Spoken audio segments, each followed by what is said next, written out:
आप जानते हैं कि जिस ई रिक्शा में बैठकर आप 10 रुपए में चौराहों तक पहुंचते हैं, वो किसी भी मोड़ पर मौत का रिक्शा बन सकता है। आज हमारी विशेष रिपोर्ट में हम उन सवालों को उठाएंगे जिन्हें अक्सर अनदेखा कर दिया जाता है। आखिर क्यों बिना लाइसेंस के ड्राइवर आपकी जान से खेल रहे हैं?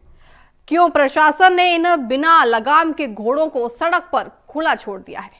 देखिए, ई रिक्शा सुविधा या सबसे बड़ा सिरदर्द। ये तस्वीर किसी एक शहर की नहीं बल्कि पूरे भारत की है। साल 2012 से 2013 के आसपास जब ई रिक्शा आए तो ऐसा एक बेहतरीन विकल्प माना गया, लेकिन आज ये विकल्प एक विकराल समस्या बन चुका है।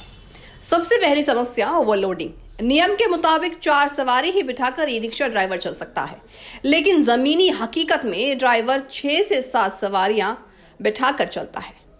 जब वजन क्षमता से ज्यादा होता है तो इन रिक्शाओं का संतुलन ताश के पत्तों की तरह बिगड़ जाता है। सर, पहले ई रिक्शा एक किफायती और इको फ्रेंडली परिवहन का माध्यम माना जाता था, लेकिन आज बिना निगरानी के चलते ये ज्यादातर दिल्ली और देश की सड़कों पर अराजकता फैलाते हुए नजर आते हैं। सर, जहां ऑटोज और टैक्सीज के लेकर बहुत सख्त नियम है, वहीं ई रिक्शा धड़ल्ले से बिना किसी नियंत्रण के, बिना किसी जवाबदेही के चले जा रहे हैं। सर, दिल्ली के किसी भी मेट्रो स्टेशन के बाहर देख लीजिए, दिल्ली के किसी भी मार्केट के बाहर देख लीजिए, सैकड़ों की संख्या में ई रिक्शा सड़कों के ऊपर खड़े होकर जाम लगाते हुए दिखेंगे। सर, हम ये नहीं कह रहे कि सारे के सारे ई रिक्शा चालक गलत हैं, पर सच ये है कि बहुत ओवरलोडिंग होती है। एक एक ई रिक्शा में जहां 3 से 4 लोग बैठ सकते हैं, वहां 8 से 10 लोग बिठा दिए जाते हैं। सर, ये ई रिक्शा के स्ट्रक्चर्स ऐसे होते हैं कि अगर हल्का सा बैलेंस बिगड़ा नहीं, पूरी की पूरी गाड़ी पलट जाती है। सर, ये भी देखने को आता है कि बहुत सारे ई रिक्शा ड्राइवर्स, उनके पास ना तो कोई लाइसेंस है, ना ही किसी प्रकार का कोई ट्रेनिंग, रॉन्ग साइड पे चलाते हैं, ओवर स्पीडिंग करते हैं, रेड लाइट तोड़ते हैं, ये सब आम होता जा रहा है। हालिया आंकड़ों के माने तो ई रिक्शा से होने वाले हादसों में पिछले 2 सालों में 30% की बढ़ोतरी हुई है। कारण हल्का ढांचा और भारी बोझ। अब बात करते हैं उस हाथ की जिसके पास आपकी जान की डोर है।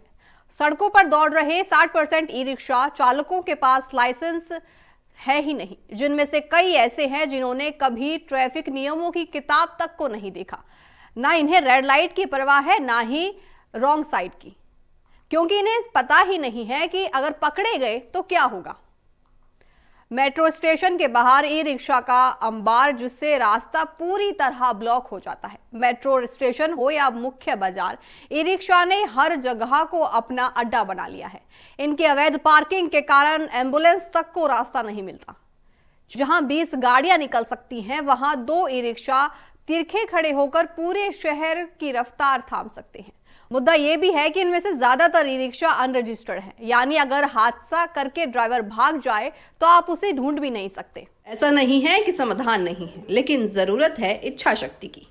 हर ई रिक्शा का रजिस्ट्रेशन अनिवार्य हो, ड्राइवरों के लिए एक अनिवार्य ट्रेनिंग प्रोग्राम और लाइसेंस हो, इनके लिए अलग से ई रिक्शा स्टैंड माना जाए, और सबसे जरूरी ओवरलोडिंग पर भारी जुर्माना और रिक्शा जब्त करने की कार्यवाही हो। किफायती सफर सबका हक है, लेकिन सुरक्षा की कीमत नहीं। ई रिक्शा पर्यावरण बचा रही है, ये अच्छी बात है, लेकिन ये इंसानों की जान लेने का जरिया नहीं बनना चाहिए। अब गेंद प्रशासन और सरकार के पाले में है। क्या वो इन अवैध ई रिक्शाओं पर लगाम लगाएंगे या फिर हम यूं ही हादसों का शिकार होते रहेंगे?